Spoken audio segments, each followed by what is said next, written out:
In Swahili, we say kila kitu, each and every one of them, from start to finish, whether it's beef, goat, even chicken, but chicken is very is straightforward, but every single cut.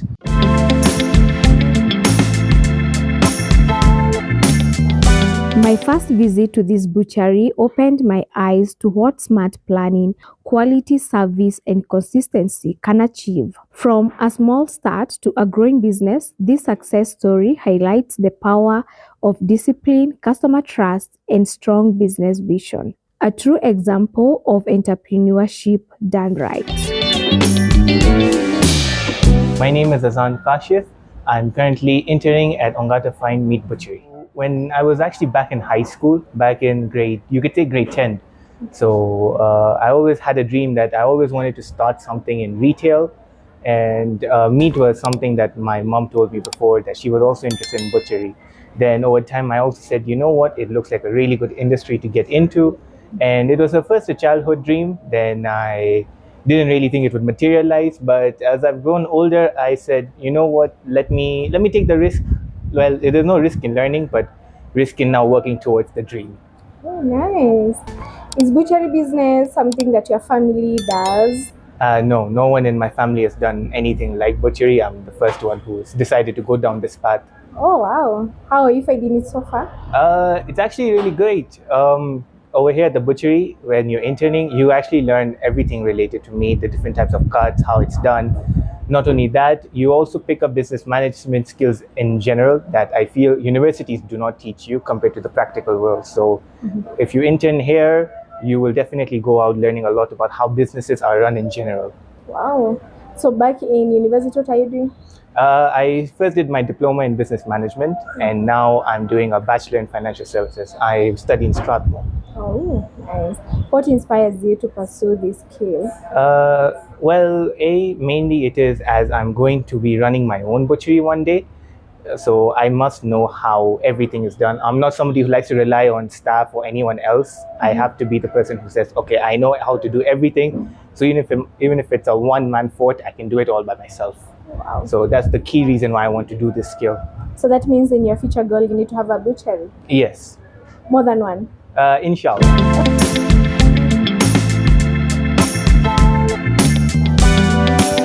Which technique surprised you the most in the butchery?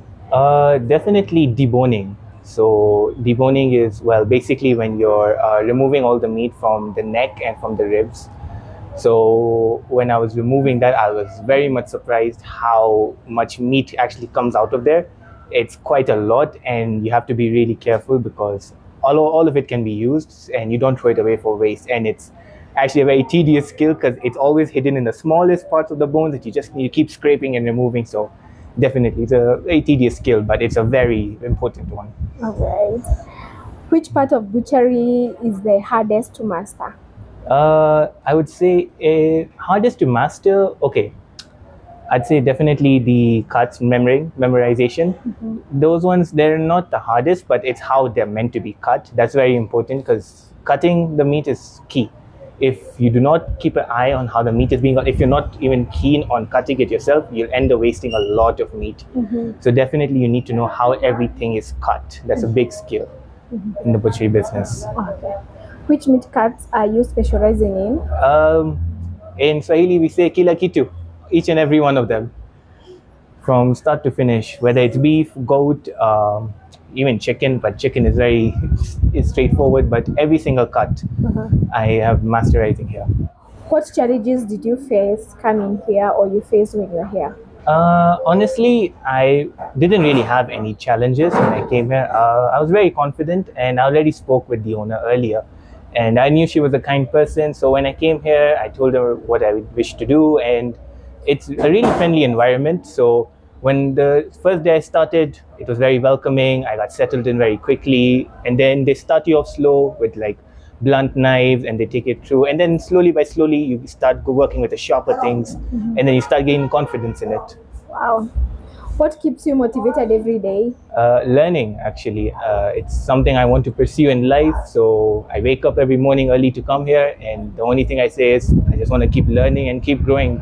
That's my motivation every day. Wow. What advice would you give to young people who want to specialize with the skills that you have? I'd like to say to every young person that no job is too little. No matter which position you're from in life, you should never look at any job saying it's too little for me, I shouldn't do it. Work is work, in my opinion. Whether it's cutting meat, whether it's cleaning, or whether it's managing a big business, work is work. You should never belittle any job because you learn from everything.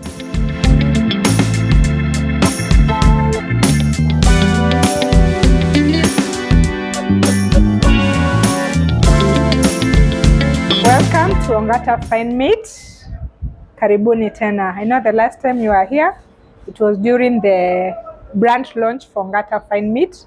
And today we are here to see Ongata Fine Meat has since grown and has been well accepted by the people around us.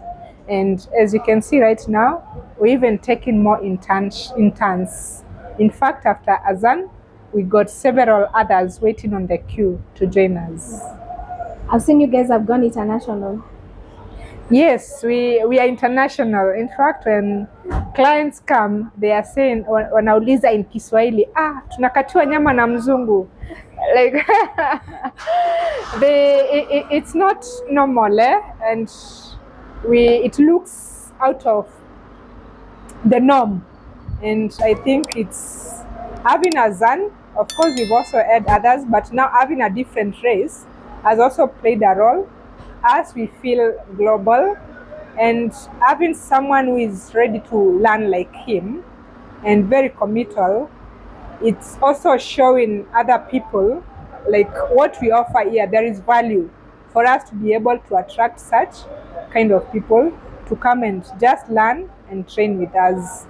We are so happy that apart from him benefiting from us, we are also great beneficiaries from the service that he's also offering and his presence here. You can remind us your location. Wow, we are in Ongata Rongai, and currently I will say T Place Mall. Formerly it was known as Taxis Parking, but right now it's T Place Mall, where the new Clean Shelf supermarket is. A very big ample parking for those who might wish to ask, do you have space for parking? And one thing I'm usually passionate, our parking and our access is very good for the disabled. I think it's one thing I always check in any premise. Can someone walk in with a wheelchair? Can someone come in with crutches? Very much accessible for people living with disabilities. And if someone wants to make some orders? Yes, you can make orders through our number, which is going to be attached here. We are also available on Glovo for those who are in Rongai, Kiserian, Karen, and Ngong. You can find us on Glovo. And we have the riders who deliver for us. We only work with 4 riders because we understand the sensitivity of food. That is for people who prefer to just make random calls to have the deliveries. We've had so many clients who call while they are at work. Maybe at least for now, for most of them, we already know their locations. They pay, we prepare, we even know the cuts that they prefer. If it's beef, we know where they prefer for their meat to be scooped from. Some we even know their orders, they'll be accompanied by which product and which one. Of course, in case there is any change, they alert us.